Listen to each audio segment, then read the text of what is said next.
Ladies and gentlemen of the media, let me start by once again welcoming President Barack Obama and his delegation to Thailand. Thailand is the first country President Obama chose to visit, following with his decisive re-election less than 2 weeks ago. We appreciate the significance of the gestures, Mr. President, and we all thank you for being here today. President Obama's visit is the perfect occasion to launch a celebration of 180th anniversary of Thai-US diplomatic relations next year. I thank both President Obama and Secretary Clinton for actively promote Thai-US relations and for the United States' constructive engagement in Asia. This afternoon, I had the honors of accompanying the President for an audience with His Majesty the King, reflecting the close relationship between our two countries at the highest level.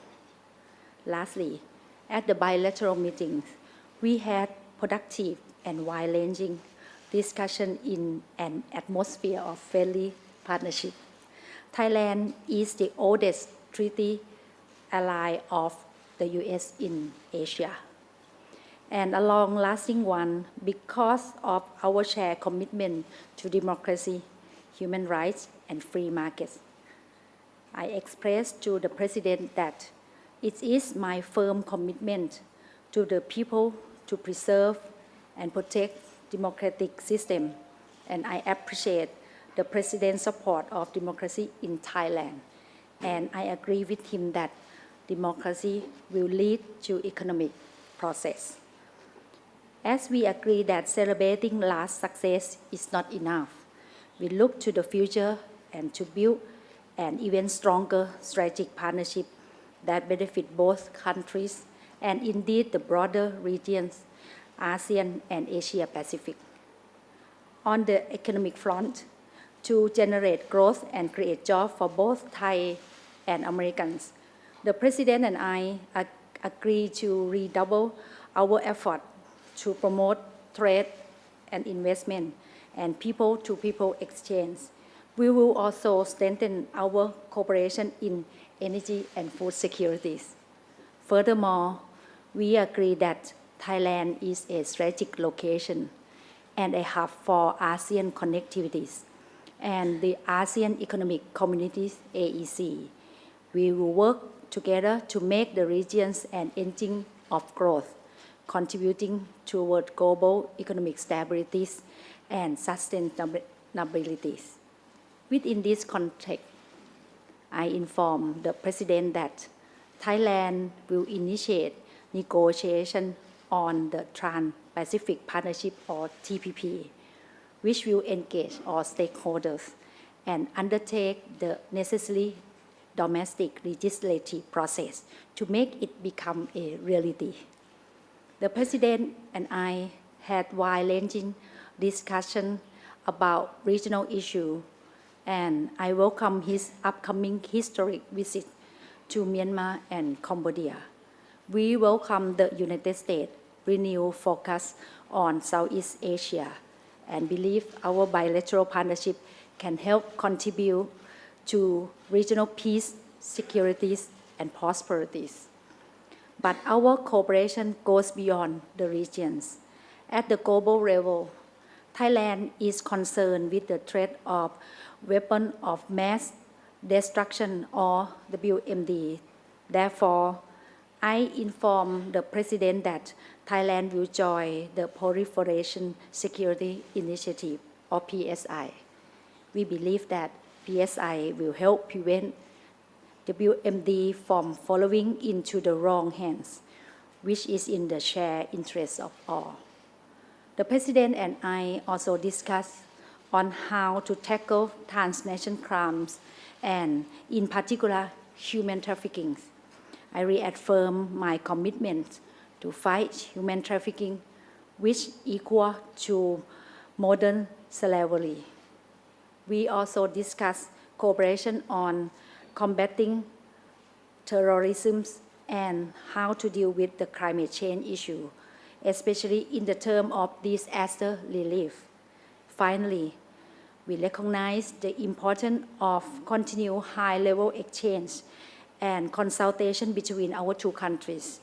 As part of our growing partnership, the President and I agree to stay in close touch and to have our minister and agency to do the same on the rich agenda we discussed today. Thank you for your attention. Thank you very much. May I now invite the Honorable Barack Obama, President of the United States, to say a few words. Well, thank you very much. Good evening to the people of Thailand who have welcomed me so graciously. Let me say, Sawadee Krap. I will say that the Prime Minister's English is much better than my Thai. But I want to say thank you so much, Madam Prime Minister, for your very warm welcome, your generous words, and the sense of partnership that you bring to our work today. As you indicated, Asia is my first foreign trip since our election in the United States, and Thailand is my first stop. And this is no accident. As I've said many times, the United States is and always will be a Pacific nation. As the fastest growing region in the world, the Asia-Pacific will shape so much of our security and prosperity in the century ahead, and it is critical to creating jobs and opportunity for the American people. And that's why I've made restoring American engagement in this region a top priority as president.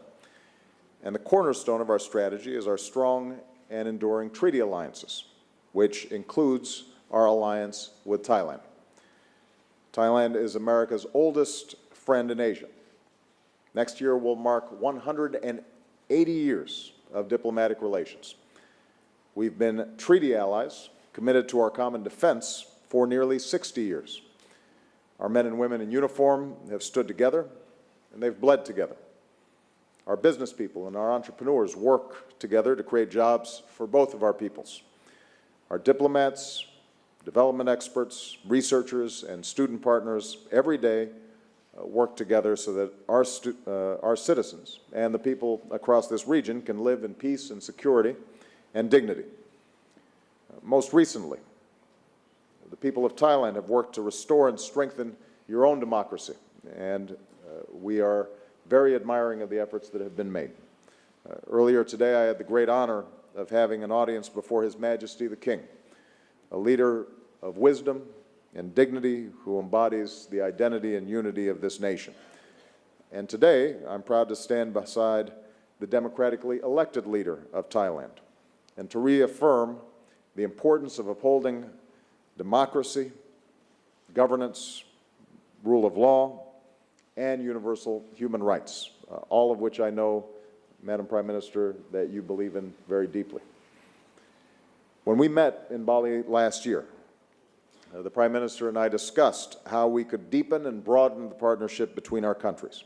And with this visit, I'm pleased that we've agreed to a series of efforts that revitalize our alliance to meet the challenges and opportunities of our time. First, we're deepening our security cooperation. Our militaries already train and exercise together, and we're already close partners in preventing terrorism and combating narco-trafficking. Now we have a new, broader vision for our alliance. We're going to improve the ability of our militaries to operate together. We'll help Thai forces assume even greater responsibilities in the region, from maritime security to disaster relief to preventing piracy. I especially want to commend Thailand for joining the Proliferation Security Initiative that prevents the spread of weapons of mass destruction. And taken together, these steps advance our shared vision of a secure and peaceful Asia-Pacific where the rights and responsibilities of all nations are upheld. Second, we're taking new steps to expand trade and investment. The United States is already one of Thailand's biggest trading partners, and we're already one of the biggest investors in Thailand. But we believe we can do even more. So we've agreed to reconvene our Trade and Investment Council to explore new ways that our companies and our entrepreneurs can do business together. We'll continue to work with our APEC partners to reduce barriers and move toward a seamless regional economy. and will work together as Thailand begins to lay the groundwork for joining high-standard trade agreements such as the Trans-Pacific Partnership. All of this will advance our vision of a region where trade is free and fair, and all nations play by the rules. Third, on this 50th anniversary of the Peace Corps in Thailand, we're moving ahead with new partnerships to promote development and human dignity. We'll focus on public health, developing a vaccine for HIV/AIDS, and ensuring that development is sustainable, especially in regions along the Mekong River. I recently announced new steps that the United States is taking to confront the scourge of human trafficking, modern slavery. Thailand is also taking new steps to address this challenge, including measures to better protect and empower women and girls. And I'm very pleased to see the leadership that the Prime Minister has taken on what I think we all agree is a very important issue. And given Thailand's role as an emerging donor country, I'm very pleased that our two nations will be working more closely to promote development in other countries, including fighting malaria along the Thai-Burma border. We also welcome, by the way, the leadership that Thailand has taken in protecting wildlife around the world. It's something that Thailand should be very proud of. Finally, we discussed a range of regional challenges. Thailand has supported the cause of democracy in Burma, protecting dissidents, hosting refugees, and promoting reform. And I very much appreciate the Prime Minister's insights as I prepare to visit Burma tomorrow. As a founding member of ASEAN, Thailand will play an important role in our meetings in Cambodia. And I especially want to thank our Thai friends for being so supportive of our role in the East Asia Summit, which should be the premier forum for discussing regional challenges, including maritime security. So once again, Madam Prime Minister, I want to thank you for your hospitality and your partnership. Because of the progress that we've made today, I think we've put the U.S.-Thai alliance on an even firmer footing for many years to come. And tonight I look forward to celebrating the bonds of friendship between our peoples and also enjoying some Thai food, which is one of my favorites. So thank you very much. Khop kun krap. Thank you very much, Mr. President. Now we will take a few questions from the floor. I would ask, if I have not already mentioned so, to ask you to identify your name and affiliation. We have about 4 questions. And so the first question is to the Thai media. So could I have the first question, please? Good evening. I'm Chiranai. I'm representing newspaper here in Thailand. This question goes to both of you, Mr. President and Mr. Prime Minister. Right, you both talked about democracy in Thailand, but my question is this. Are you both satisfied with how democracies work? I mean, is the situation of democracy right now in Thailand? I'm talking about the situation that those who are responsible for 2010 crackdown is still not pursued by laws, and you still have these laws that criminalize any criticism against the king very harshly, including an American citizen, Joe Gordon. You have many political prisoners and recorded human rights abuse. I mean, in your opinion, I mean, how do you call this situation satisfying? And Mr. President, which Thai cuisine dish is your favorite again? Could you be more specific? Thank you, sir. For the Prime Minister, may answer the question first. Let me answer the question on democracy today. I think the destination of us is the stability of democracy. Because democracy, we believe that it will be fundamental of economic growth in the future. So the destination to go with that vision is that the national reconciliation. But for Thailand situation, I think we will stick with the principle of true democracy by using the apply of the rule of law and the due process, and make sure that all the things will be equal and fair basis. And in Thailand also we would like to see the national reconciliation. So our position will be with the passion and with the peaceful way, and using the democracy way will be the place to solve the problem. Thank you. Well, let me just say, first of all, that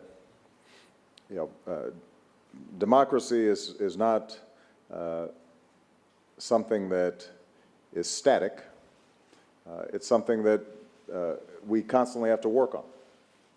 The United States has the oldest democracy in the world, but we constantly have to, as citizens, work to make sure that it is working to include everybody, to make sure that the freedoms that are in our Constitution, the freedom of speech, the freedom of worship, that those are practiced and observed. And so the work of democracy never stops. And I think that what you're seeing here in Thailand is a democratically elected prime minister who's committed to democracy, committed to rule of law, committed to freedom of speech and the press and assembly. But obviously, what's true in Thailand, as is true in America, is that all citizens have to remain vigilant, and there's always improvements to be made. And I very much congratulate the Prime Minister on her commitment to democracy. And I know that many of the reforms that she continues to be interested in are ones that will strengthen democracy even further in Thailand and will serve as a good example for the region as a whole. In terms of Thai cuisine, I like it all. And I've looked over the menu for this evening's dinner, and it looks very good, which is good because I'm also very hungry. So, so I think I saved my appetite, and I'm looking forward to having some authentic Thai food. Well, thank you very much. The second question comes from the U.S. media. I'd like to call on the Washington Post, please.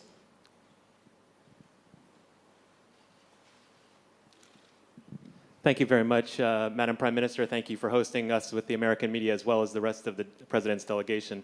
Mr. President, you will make history tomorrow as the first U.S. President to visit Burma.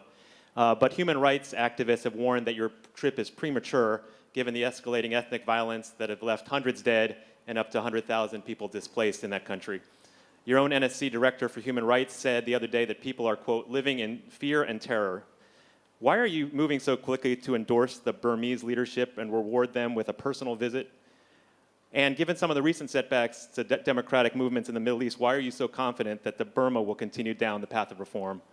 And to the Madam Prime Minister as well, as a U.S. ally and a neighbor of Myanmar and Burma, are you satisfied that President Sein is doing enough to stop the ethnic violence and protect human rights there? And do you believe President Obama's visit is premature or appropriately timed? Thank you. Well, first of all, I think it's important to recognize, David, this is not an endorsement of the Burmese government. This is an acknowledgement that there is a process underway inside that country that even a year and a half, 2 years ago, nobody foresaw. President Sein is taking steps that move us in a better direction. You have Aung San Suu Kyi, now an elected member of parliament. You've seen political prisoners released. There is an articulated commitment to further political reform. But I don't think anybody's under any illusion that Burma's arrived, that they're where they need to be. On the other hand, if we waited to engage until they had achieved a perfect democracy, my suspicion is we'd be waiting an awful long time. And one of the goals of this trip is to highlight the progress that has been made, but also to give voice to the much greater progress that needs to be made in the future. So when I address the Burmese public as the first president who's ever visited that country, what they'll hear from me is that we congratulate them on having opened the door to a country that respects human rights and respects political freedom and is saying that it's committed towards a more democratic government. But what you'll also hear is that the country has a long way to go. And I'm not somebody who thinks that the United States should stand on the sidelines and not want to get its hands dirty when there's an opportunity for us to encourage the better impulses inside a country. And in part, I'm taking my guidance from what Aung San Suu Kyi, who I think knows quite a bit about repression in Burma,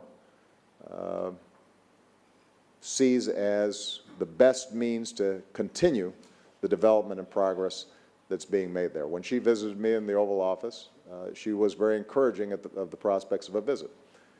And one of the things that we've learned in countries around the world is that change can happen very fast if a spotlight is shown on what's going on in a country and the people there start believing that their voices are heard around the world. And one of the things that we can do as an international community is make sure that the people of Burma know we're paying attention to them, we're listening to them, we care about them.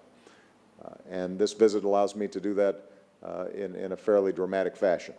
But we understand there's going to be a work in progress, and what we've done is calibrate our concrete policies and responses based on the understanding that more work needs to be done. And if we see backsliding and slipping, then we're in a position to respond appropriately.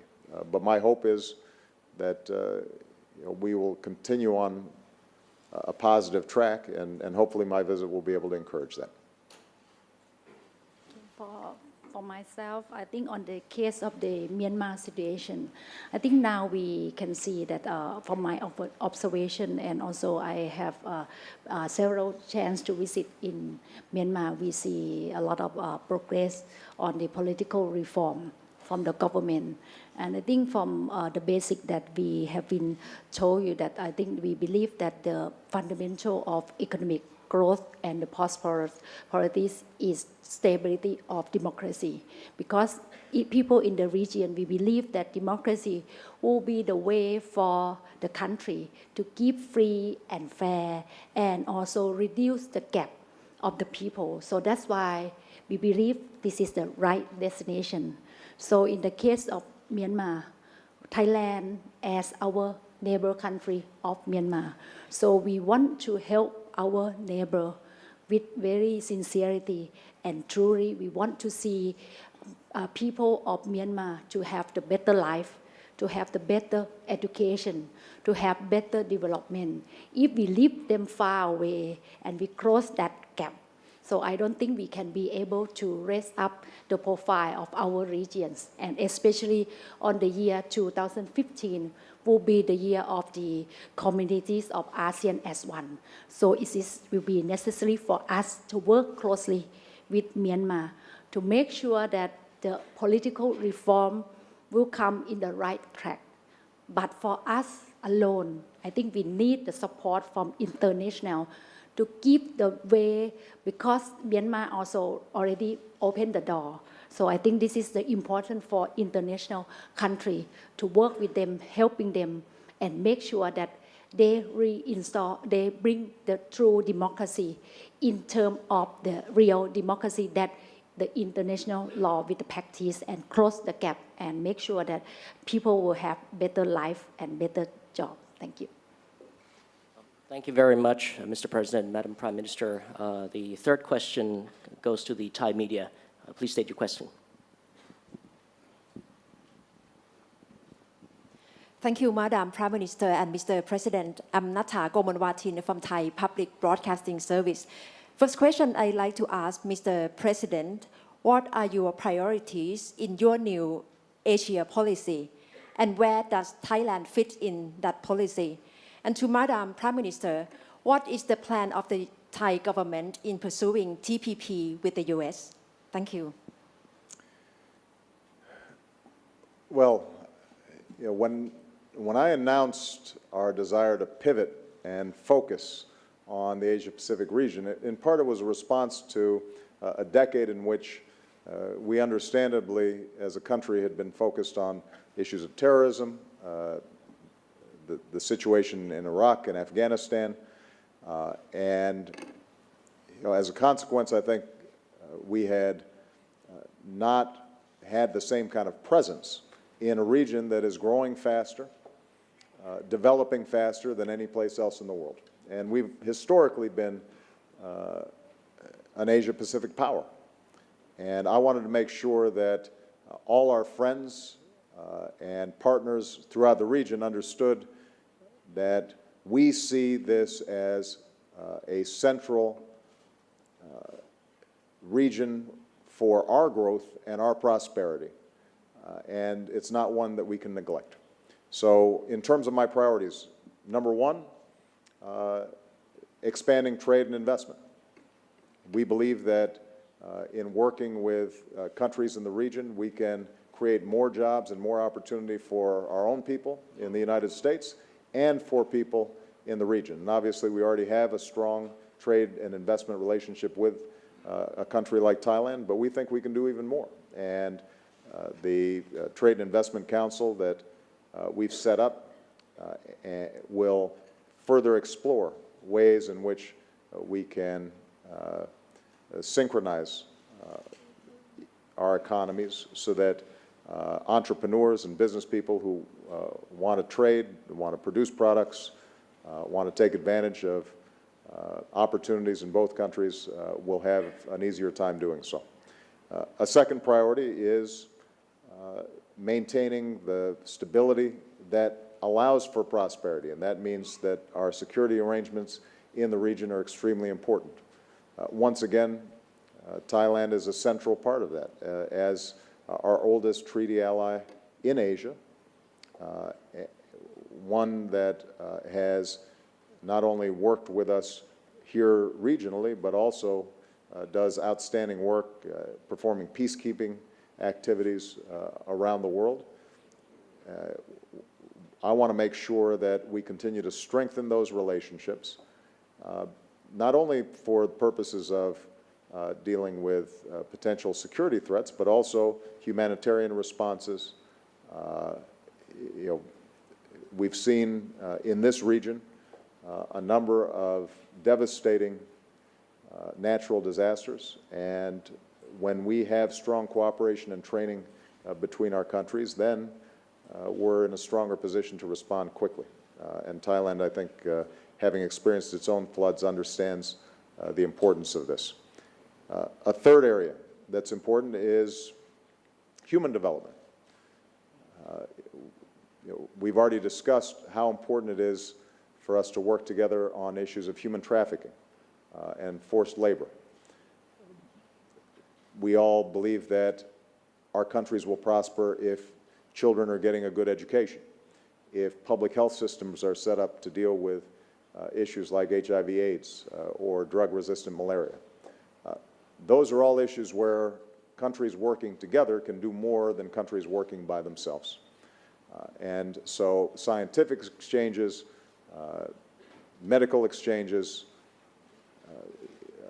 working together on development issues, all that becomes very important. And because Thailand, I think, is more successful economically than some of its neighbors, it's now in a position to be a donor country. And for us to be able to partner with Thailand, for example, USAID working with the Thailand, the Thai Development Agency to help people in the Mekong River area develop and be able to prosper, to have greater food security, to deal with public health challenges. That's an outstanding partnership for us. And finally, I think our goal in the region is to make sure that there is an international or a regional architecture through mechanisms like the U.S.-ASEAN dialogue or the East Asia Summit that allows us to work through tensions, conflicts, differences in a constructive way, in a way that allows us to resolve these differences in a peaceful and orderly fashion. And I think that Thailand's leadership in those institutions has been extraordinarily important. So, we expect to work with all the countries in the region, but obviously the cornerstone of our work in Asia begins with our alliances, and the long-standing friendship between our two countries makes this a very appropriate place for me to stop in my first trip after my re-election. Thank you. For talking the point of the TPP, one thing that we believe that on the economic growth in the future, I think we need more growth, and the way to more growth is on the basic of the economic, on the free and fair basis, and also the free market. This is, I think, all the other countries who have been growing of the economic and stability of the economy. So this is very important for the country who bring growth and who bring more the future and stability of the economic growth, would like to work on share and fair and also free market. So that's why Thailand saw the TPP is very important for the future. But of course that I think in the beginning, of course the concern and the readiness of the company or the readiness of the country will be another issue that we can work parallelly, by the way, by using like the capacity building and also the readiness of the things. And after that, I think we can work along and understand, because sometimes the benefit will be better to invite all other countries. So it means that you have more market, you have new market to work. So that's why we see this is the important, but along the way, we can work with the capacity building by the time we get ready. Thank you. Thank you very much. The last question goes to Bloomberg News, please. Thank you. I'm Margaret Talib with Bloomberg News. Mr. President, you're here, of course, to talk about Asia, but much of the world's attention and yours is also being diverted back to the Middle East now in the situation in Gaza. You're calling for a de-escalation of the violence between the Israelis and the Palestinians. I'd like to ask you, do you believe that a movement of Israeli ground troops into Gaza would be an escalation, and do you support such a move anyhow? And are you concerned that the Arab Spring, at least in the near term, has made matters worse? And does the violence there complicate your pivot to Asia?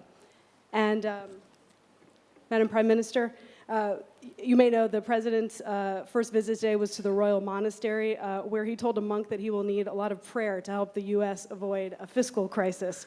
It was sort of a joke, kind of, right? What can emerging democracies in Asia take away from how difficult it has been for the President to get Congress to agree to budget negotiations with him, and why shouldn't China's system of government look more appealing in this region when you confront a situation like this in the U.S.? Thank you. Well, let me start with Gaza.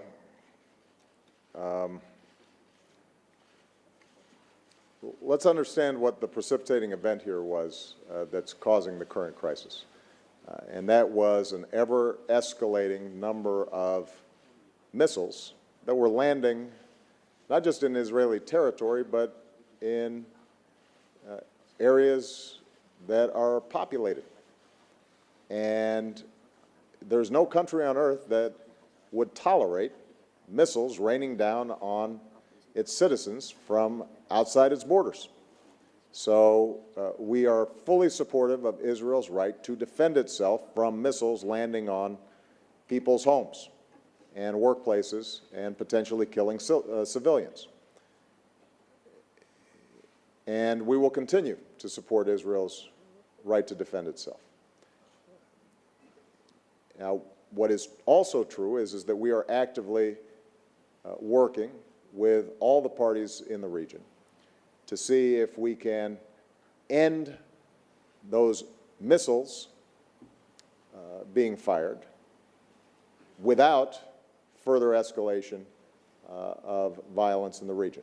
And so I've had several conversations with Prime Minister Netanyahu. I've had several conversations with President Morsi of Egypt. I've spoken to Prime Minister Erdogan of Turkey, who was visiting Egypt right in the midst of what was happening in Gaza. And my message to all of them was that Israel has every right to expect that it does not have missiles fired into its territory. If that can be accomplished without a ramping up of military activity in Gaza, that's preferable. That's not just preferable for the people of Gaza, it's also preferable for Israelis, because if Israeli troops are in Gaza, they're much more at risk of incurring fatalities or being wounded. We're going to have to see what kind of progress we can make in the next 24, 36, 48 hours. But what I've said to President Morsi and Prime Minister Erdogan is that those who champion the cause of the Palestinians should recognize that if we see a further escalation of the situation in Gaza, then the likelihood of us getting back on any kind of peace track that leads to a two-state solution is going to be pushed off way into the future. And so if we're serious about wanting to resolve this situation and create a genuine peace process, it starts with no more missiles being fired into Israel's territory. And that then gives us the space to try to deal with these long-standing conflicts that exist. In terms of the impact of the Arab Spring, let's just remember that the exact same situation arose just a couple of years ago before the Arab Spring. So I don't think anybody would suggest somehow that it's unique to democratization in the region, that there's a conflict between the Israelis and the Palestinians. That's been going on for several decades now. I do think that as Egyptians, Tunisians, others have more of a voice in their government, it becomes more important for all the players, including the United States, to speak directly to those populations and to deliver a message that peace is preferable to war, that this is an issue that can be resolved if parties are willing to sit down and negotiate directly, that violence is not an answer, and that there are no shortcuts to the hard work of trying to bring about what I think is the best option, two states living side by side in peace and security. And that's a message that you can't just direct at a single figure in these Arab countries. Now you've got to be able to deliver that message across the board, and that will probably be a little bit harder. But the truth is that for any peace that was going to last, that was going to be necessary anyway. Last point, I know it wasn't directed at me, it was directed at the Prime Minister, but I'm just going to make this point. First of all, I always believe in prayer. I believe in prayer when I go to church back home, and if a Buddhist monk is wishing me well, I'm going to take whatever good vibes he can give me to try to deal with some challenges back home. I'm confident that we can get our fiscal situation dealt with. And I think it's important to recognize that, yeah, democracy is a little messier than alternative systems of government, but that's because democracy allows everybody to have a voice. And that system of government lasts, and it's legitimate.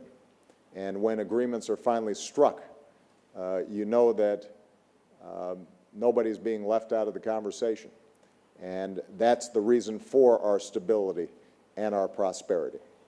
The notion somehow that you can take shortcuts and avoid democracy, and that somehow is going to be the mechanism whereby you deliver economic growth, I think is absolutely false.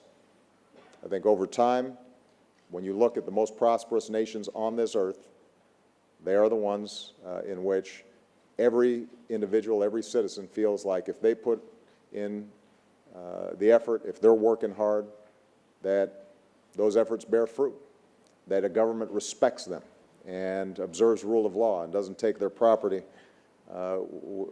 without due process, and they don't have to pay a bribe to start a business or get a telephone installed. And it's worked for us for over 200 years now, and I think it's going to work for Thailand, and it's going to work for this entire region. And the alternative, I think, is a false hope that over time, I think, erodes and collapses under the weight of people whose aspirations are not being met. I know you didn't direct that question at me, but I just wanted to make sure Prime Minister didn't get put on the spot without me having something to say about that. All right? Yeah, for my answer, I think talk about the basic of the economic growth. I think we still believe that for my statement said that the democracy will be the fundamental. I think this is still valid, but this is the one way of the basic of the fundamental, because as long as you have the stability in the political, so it will be the stability of economic. But anyway, in the economic, will be have to understand the cause and the root cause of the problem in the right way to solve the problem, and also that as long as you work with stick with the principle of the financial, but along the way you need to balance of the growth of the economic, because I think still have any place on the blue ocean, so we can find, as long as if we find the right place at the right time, so the growth still going. So I think I believe like that. Thank you. Thank you very much, ladies and gentlemen. Just a final program note, the joint press statement in English and unofficial translation in Thai will be circulated shortly. So we thank you for your cooperation. Thank you, Mr. President. Thank you, Madam Prime Minister. This concludes the joint press conference. And please be seated while the principals leave for a very well-deserved official dinner. Thank you very much. Thank you.